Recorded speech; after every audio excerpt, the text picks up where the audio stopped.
Welcome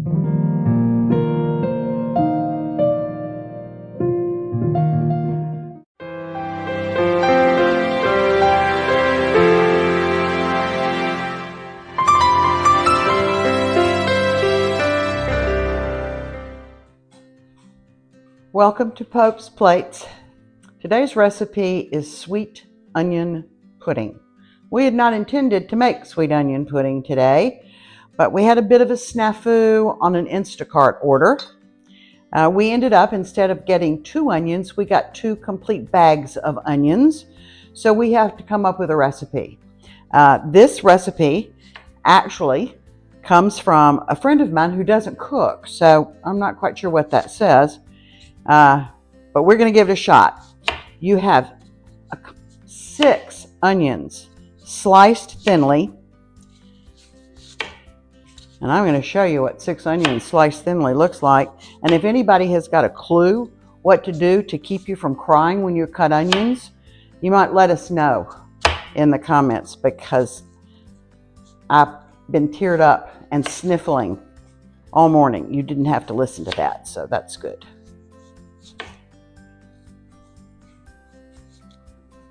Okay, final onion is cut.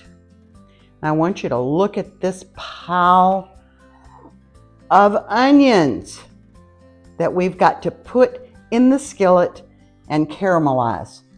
If you've ever caramelized onions, you know that this is going to take a while. Okay, I'm breaking the onions up into rings. And again, this is an awful lot of onions.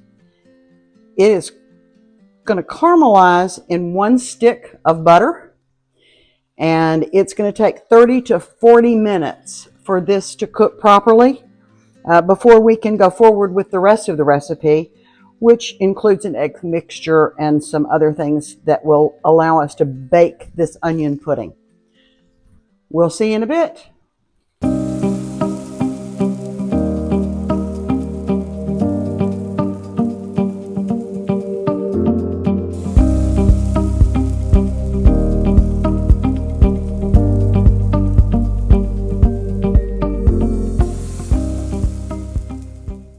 Look at the onions. They're beginning to brown. They're not quite ready yet. This is what really beautiful caramelization, that's a hard word to say, looks like.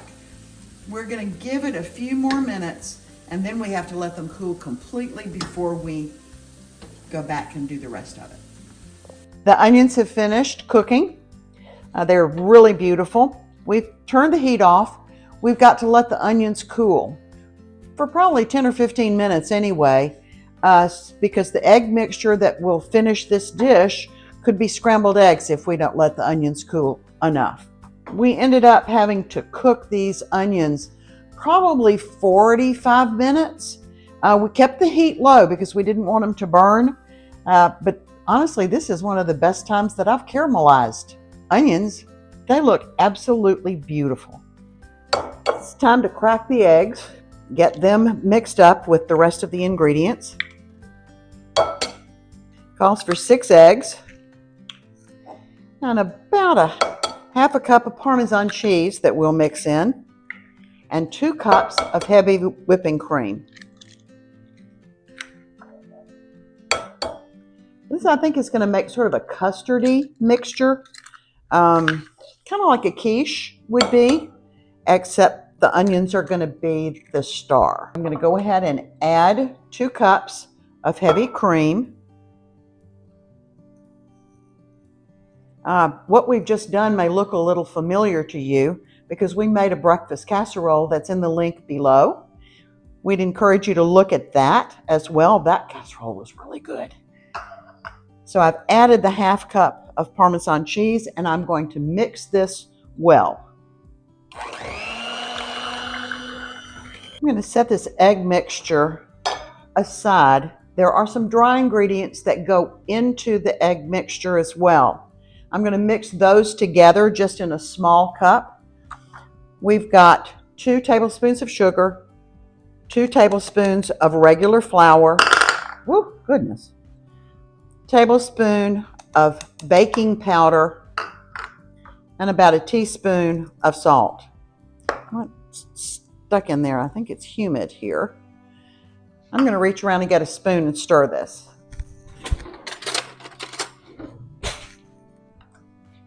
Just so that we have all of the dry ingredients mixed together before we put it in the egg mixture.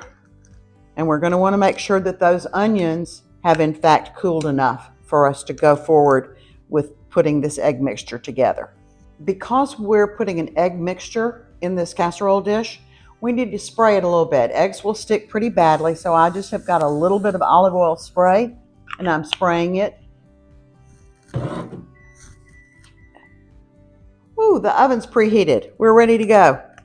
I'm going to add the dry mixture to our eggs, and I'll be blending it again.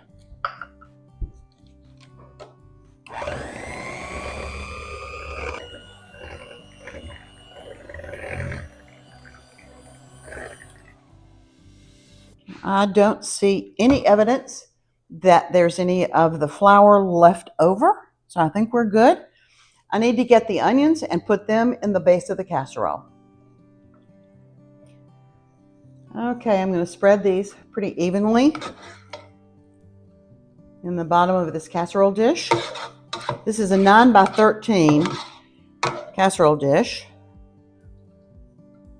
And our whole great big giant 2 big bowls of onions really did cook down, but there is certainly enough to spread along the bottom. Make sure that everything's covered. All right, now let's add the egg mixture.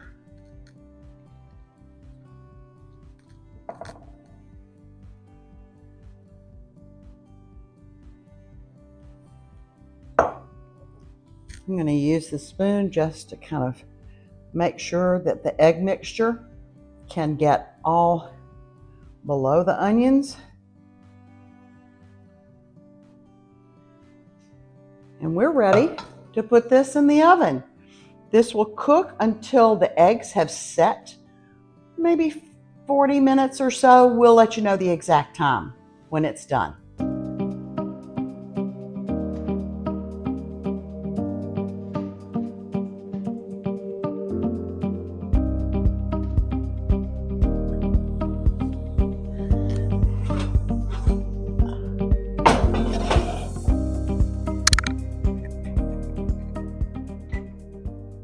The casserole is finished. It is absolutely beautiful. We're going to wait for it to cool before we can try it. If you try the recipe and you like it, please let us know in the comments below. You might also send a message to my former college roommate. This was her recipe. Tell her you liked it. So until next time, let's keep cooking. Give us a like and consider subscribing to our channel and leaving us a message. We'll see you soon. Thank you.